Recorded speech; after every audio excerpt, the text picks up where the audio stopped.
Welcome back, everybody, to Your Planet, My Planet, but not Brian Stelter's planet. Planet Hog coming back at you again after a little bit of a layover. Yeah, man, back up in that ass. It's probably one of my favorite phrases that came out of hip hop. Slightly gay, but it's a powerful phrase. I don't know how it works, but it does. Back up in that ass again, ladies and gentlemen. But no, I apologize for those of you who missed me, and let's be honest. It was all of you. Just had a highly irregular week last week, but we're back on schedule, man. My determination has not wavered. I assure you of that. We were just had a little bit of a highly irregular week, and I had to kind of move some things around and play with some things, and it's ended up getting bumped. So I guess in the future I'll probably just have to change my recording time like I'm doing now. This is in the afternoon, what you daywalkers call the afternoon, what I call the second trimester of my sleep. But no, man, we're gonna knock this thing out, and hopefully, we'll be back on schedule for the rest of the week. If not, then I'll figure it out. But we're gonna get this thing rolling again, man. We're gonna get this thing rolling again. So today, I just wanted to talk briefly about, there's everything that's still going on. Obviously, the electoral process is still shaking itself out, which is why, and everyone I've talked to about it, who has solicited my opinion, I said, this is kind of playing out not necessarily the way that I knew it would, but I had a belief that it was going to kind of go the way it's going. And by that I mean this, that if Trump was going to win, he would have to do it through the courts, which is unfortunate, right? It's unfortunate for everybody involved. Mainly because I'm of the firm belief that had this election been done, the standard way that we've done, I don't know, every other election prior to this one, we would have seen Donald Trump win by a tremendous margin. And that would have simultaneously forced the media to make a hard correction, to take a hard look at itself and make some adjustments, right, to say the least. But we were robbed of that. It also probably would have been a unifying thing to see the number of people, because his vote count is higher now than Barack Obama's was when he got elected, and then some people are trying to deflect that and say, "Oh well, population." I'm sure you can. Now I don't have the statistics in front of me, but I'm sure that you can. That's what you would call a non-statistically significant factor, because yes, you have some people aging into voting, but you also have people dying. You also have people becoming disaffected. So I don't know if I buy that, but I think it would have been a major opportunity for unification for the country, especially if you see some of these areas that were not anticipated to be voting for Donald Trump to actually go for him. And even Florida, the state that I live in now, all the experts predicted that would go blue, and Florida, it went mostly red. And the Cubans are getting a lot of the flack and the glory for it, but there are a lot of Hispanic cultures and ethnicities in Florida. It's not just Cubans. As a matter of fact, I'm not even 100% positive that the Cubans are the majority. I think Puerto Ricans are actually the majority. But anyhow, because when people think of Florida, they think of Miami, and Florida's a lot bigger than Miami. Orlando, a lot of Puerto Ricans in Orlando. Kissimmee, a lot of Puerto Ricans in Kissimmee. A lot of Puerto Ricans everywhere, even in Miami. So, I know the Cubans kind of steal the show and got the headline, but, they're not the only ones. Case in point, if you look at Texas, I think it was Zapata. I'm probably pronouncing that wrong, but is Zapata County or some shit like that. That's the second largest Hispanic populous county in the United States, and that's virtually all Mexican, and that went for Donald Trump.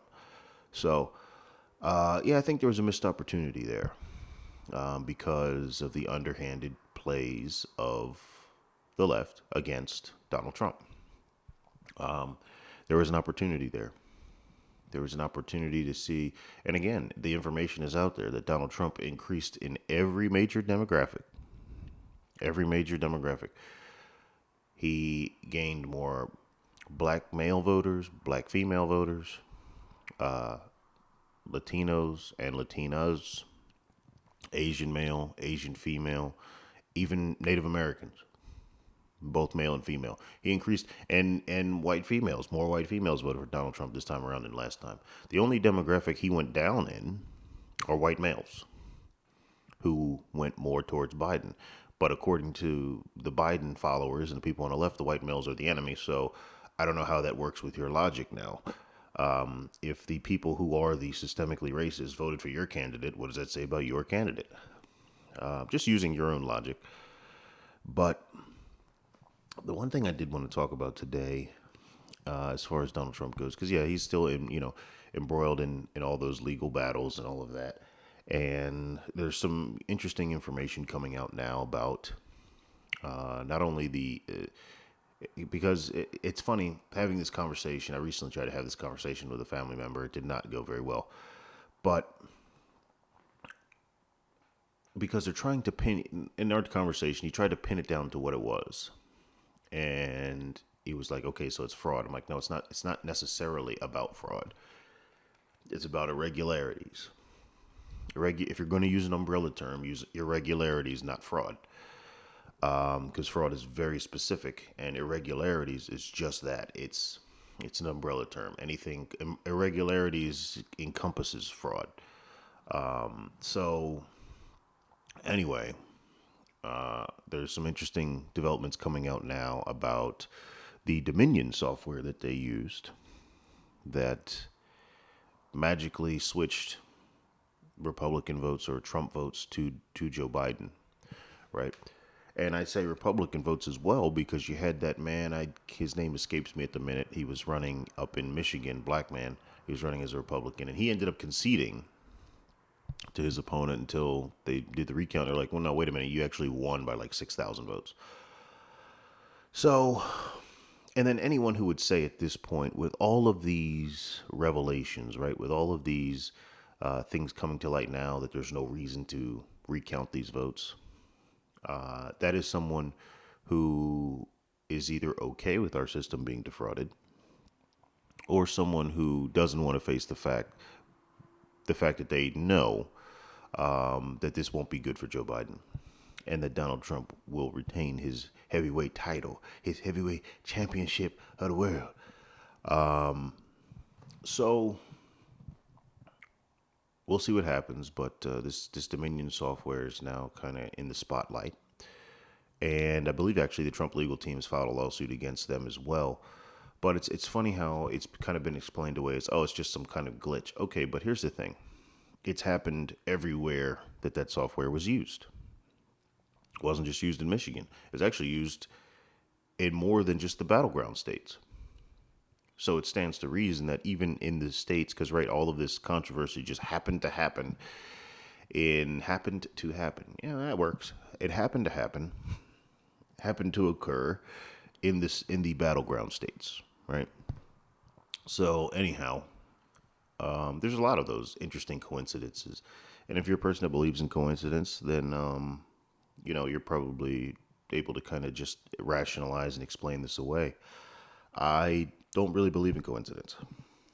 I don't believe in a coincidence that occurs more than one time for a specific thing, right? If it's so for this election, for example, if that happened in one county of one state, fine. But it's happened in virtually all of the important counties of all of the important states. at or around the exact same time. So that's just too much for me. Anyhow, so the Dominion software is kind of in the spotlight now, and we'll see what comes of that. We will also see what comes of some of these recounts. A few of these states are going to hand recount. I think the last one I saw was Georgia. So we'll see what comes of that. But in any case, and again, I don't want to castigate or denigrate all of the people who voted for Joe Biden, right? There are some who have said, no, we need to do this. We need to recount everything because we need to make sure that Joe Biden won cleanly. And some of them believe that he did. And they just kind of don't want that as, you know, they don't want that out for the Trump supporters that, well, he won a rigged election. They want it to be fair, so we have nothing to bitch about. And you know what? I respect that. I absolutely respect that. Winning clean is that's the only way to. I mean, look, with something like this, that's the only way to go. With something like this in the time that we live in, that's the only way to go. So, anyway, we'll see what comes of that. Those are underway as we speak, and I will be following that a little bit more closely, and maybe we'll do a little bit more detailed analysis on that later on. But for now, I kind of want to talk about idolatry versus ideology and why we need to choose ideology over idolatry. There are a lot of people who I'm seeing on Twitter, and again, Twitter. You got to kind of take Twitter with a grain of salt, but it does represent popular sentiment. Now, whether how big the group is you're talking about that has this sentiment, that's up for debate, but it does represent popular sentiment. So, as I'm looking on these websites and Twitter and such, you see a lot of people who are really tying their hopes to Donald Trump. And look, don't get me wrong. Of the two people, obviously, I want Donald Trump in office. I mean, I voted for the guy. So that is one thing. But you're almost seeing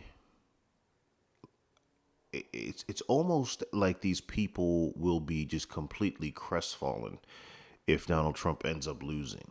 And that's kind of what I mean by idolatry, where you're just kind of worshiping the man and saying that it's Donald Trump or nothing at all. No, no, no. The issue here is, and I would encourage people to remember that Donald Trump is a symbol. That's why we elected him. Well, I won't say we. That's why he was elected the first time. He's a symbol. He's a symbol of the discontentment of Americans, the unheard, right? He was a symbol of discontentment with the Republican Party as well. Because lest we forget, excuse me, a little pause for the cause here.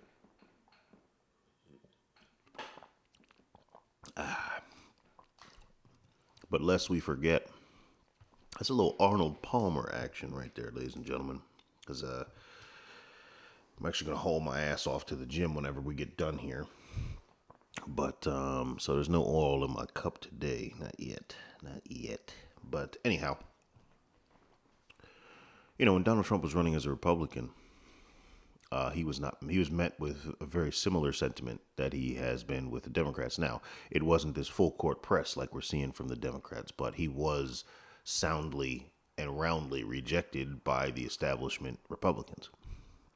So, many of whom actually ended up defecting and making that whole Lincoln Project bullshit. But which you can argue Donald Trump was a catalyst for that, but their sentiments had to be. There's not one candidate that makes you throw away your entire party. I'm not that believer. If you're willing to do that, then you were already willing to throw that party away. You just wanted an excuse, right? It's like you hear sometimes about these these relationships where this guy can't stand this girl, and she, I don't know, she burns his toast, and then he says, you know what, that's it, I'm done. And it's like, well, okay, well, it really wasn't about the burnt toast, was it? You were done. You just needed something. You needed an excuse to get mad, so you could kind of throw the whole thing away. That's kind of how I feel about the Lincoln Project Republicans. Is they were already out. They already wanted to move on from the Republican Party. Donald Trump was just the incident that gave them cause to be able to say, okay, this is it, we're done. Okay, and that's fine. I just don't respect that. I think I just don't respect cowardice. And I think you're dealing with two-tiered cowardice right there. Tier number one is wanting to leave your party for the party you perceive is better for you, right? Because these are establishment types who, and again, I'll pick one out in particular, John Kasich. He was a 2020 candidate. I actually liked a lot of the stuff he said. And he was if I am not mistaken at that time, he was very staunchly pro-life. So good luck with that over on Team Democrat. In case you haven't heard, Johnny, they like to they like to kill their babies. So you're probably gonna have to compromise on that, but it doesn't seem like that's an issue for you. Anyhow, so tier one of the cowardice would be leaving your team for a team that you think is more favorable for reasons that are less than honorable, right? I just have the sneaking suspicion, could be wrong here, but call it the sneaking suspicion that these guys have jumped ship because they see bigger dollar signs on the other side. They see bigger opportunities to advance their brands on the other side. So, and it makes sense, right? Because that's the side of Hollywood, that's the side of major media, that's the side, it's going to be soon, it's going to be the side of the mainstream media, period, right? Because Fox is now taking a beating, and rightfully so. But, and it's only a matter of time before Fox says, okay, well, are we in the news of making conservatives look good, or are we in the news, are we in the business of making conservative news, or are we in the business of making news? We're in the business of making news, and they'll adapt and they'll go.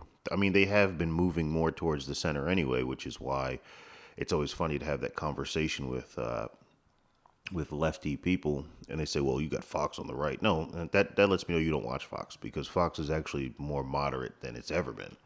Now, you do some of their pundit and personalities are definitely conservative, but if you watch just their generic news program, I mean, for God's sake, Chris Wallace is on Fox. So, but Fox they'll go further left, absolutely. What they've already started. So it'll be pretty soon. It won't be very long before the entire mainstream media is left leaning, and that's fine. That's why the industry is dying. That's why AT&T is looking to sell CNN, because CNN is just it's making them bleed money.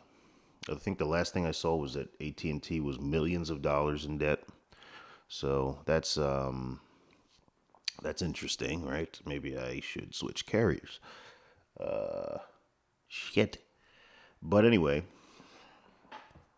so you back to the two tiers of cowardice, right? So you had Kasich and the types that want to jump ship for a better opportunity. Okay, so that's kind of, again, you're putting personal avarice above your morals. Now, if one of your morals is greed, then well, fine. But for most of us, we see greed as a vice, and it's to choose that over your political stances that are rooted in presumably some kind of value system, that would be cowardice, in my opinion. And then the second tier of the cowardice is not even having the balls to say that's what you're doing, to try to hide it as something else, right? And in this case, to say, oh, well, Donald Trump, never Trump. No, it wasn't that, buddy. It wasn't that. Because that was quick. It was very quick. Donald Trump wins, and you're like, I'm out. Interesting. So, But the important thing is you see some of these people who are really, really in the bag for Donald Trump, and I understand it. Look, the guy is very entertaining. I'd like Donald Trump before he was a politician.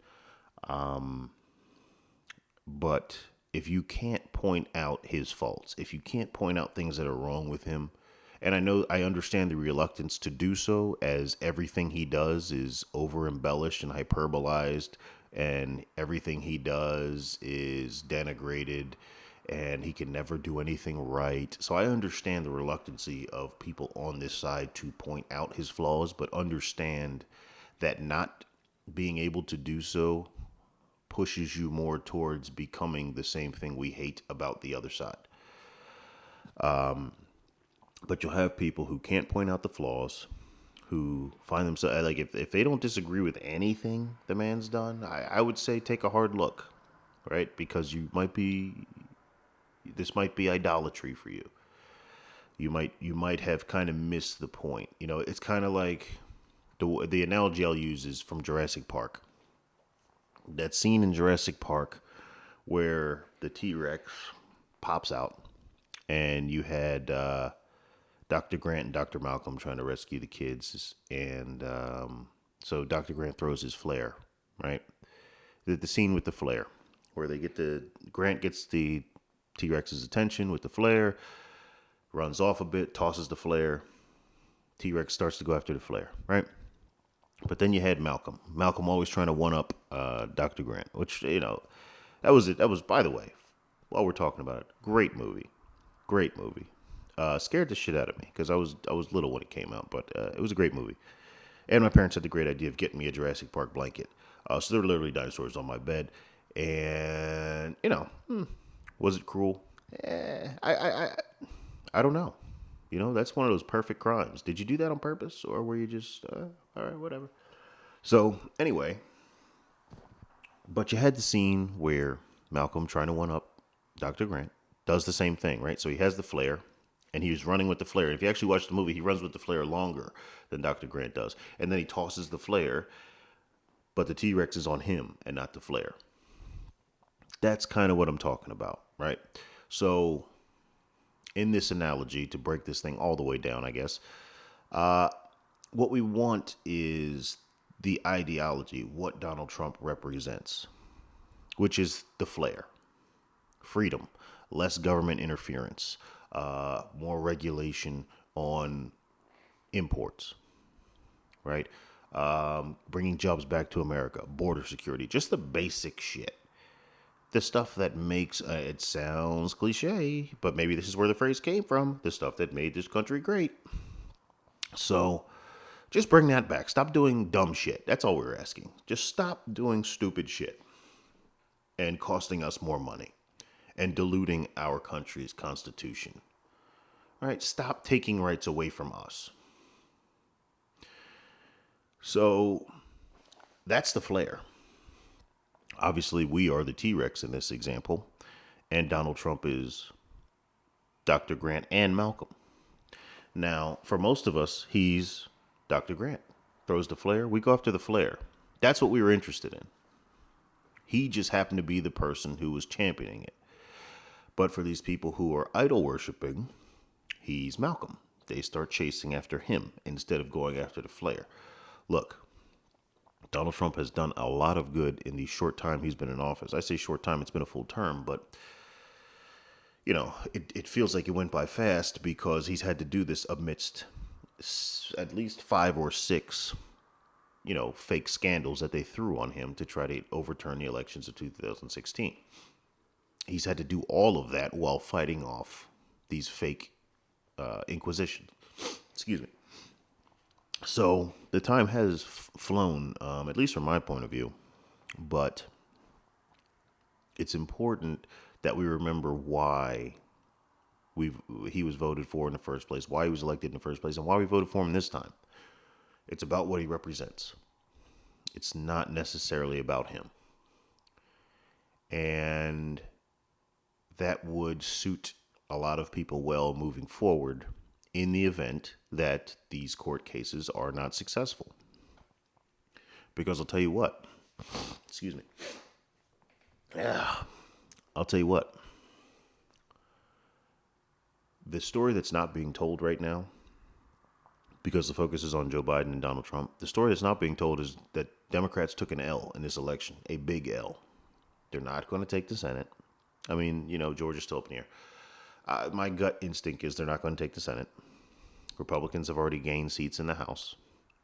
And then you'll have those primary elections. I think I forget what they're called. The names escapes me at this minute, but that's where you elect the House of Representatives and all that. That'll be in the next 2 years, and they'll probably lose again. We'll see. Right. So this election was an L, a big L for the Democrats, and Joe Biden is just them trying to. It's kind of like baseball, where sometimes if you can take the rubber match, you can kind of steal the headline. And that's what they're trying to do now, right? Sometimes you get those 3 game series, even sometimes those 4 game series where, let's say, you're playing your rival, the Yanks are playing the Red Sox or whatever, and the Sox take the first 2. Well, if you take the last 2 as the Yanks, it almost feels like you won the series, even though all you did was tie. And then sometimes in those 3 game series, depending upon how they play out, you could lose the first 2, but you win the last one in dominant fashion. And it feels like you have momentum, even though you lost. That's kind of where they are with Joe Biden at this point. All of their hopes are being pinned to Joe Biden in terms of, and when I say hopes, I mean the only thing that's holding back the complete meltdown that we saw in 2016, which will be exponentially greater this year. I mean, if you live in inner cities, you may want to just, I don't know. Assuming that you're, Team Trump and you live in the city, you may just want to stay inside if this thing happens, because the number of people that will be throwing themselves out of their apartments, it stands to reason. But in all seriousness, the violence will definitely continue. I mean, it already has, right? And Joe Biden is the quote unquote projected winner, and the violence is still continuing. As a matter of fact, I saw a clip of this white guy who had a Joe Biden campaign sign in his front yard, and the rioters still came to his house and fucked with him. So, for all you Dems who thought that, this was something you could control, like I told you previously, this is not something you can control. They are in the bag with you because they see you as weak. It's like the who's playing who thing. So good luck with that.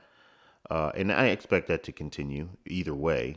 If Donald Trump wins, you will see an immediate backlash of violence, like you saw at the Million MAGA March in D.C., which I don't understand for the life of me at this point why these Trump supporters are not armed. I understand that there's some arguments that that's what the media is waiting for. What media? The media that already says that you're all racist and terrible. The media that's already not giving you a fair shot. They're going to give you an even more unfair shot.